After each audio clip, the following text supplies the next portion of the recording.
So gumawa tayo ng ignition coil tester, no? Yan. So simple lang ginawa natin. Relay, capacitor, high voltage capacitor, yun lang. Tapos nilagyan natin ng wire yan para mag-spark. So ang supply natin dyan, yun yung baterya. So nilagyan natin to ng switch, no? Yan. Para pagka ididikit ko, kakaroon to ng spark. So simple lang to. Yan, tingnan nyo. Magwawild ang kuryente. Ayan, nakita nyo? Ayan, ito lang ginagamit ko to. Ayan, para makita nyo.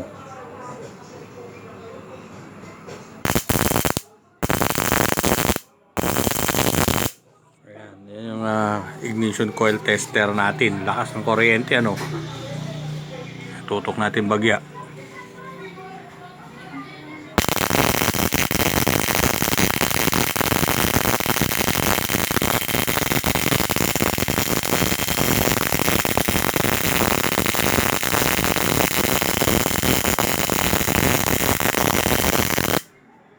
Okay, so nakita nyo. So yung kuryente na yun, umaabot yun ng nasa 17,000 volts, ano? Yung kalakas. So yan yung kuryente nilalabas ng ating ignition coil. So ang tawag natin dito, ignition coil tester. Yan, DIY lang natin yan. No? Itong gabi, naiinip tayo, walang magawa eh. Kaya, yan. Ginawa ko na ito nung araw pa. Inulit ko lang. Okay.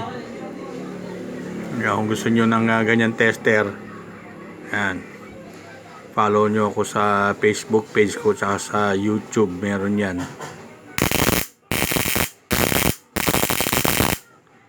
Okay, maraming salamat.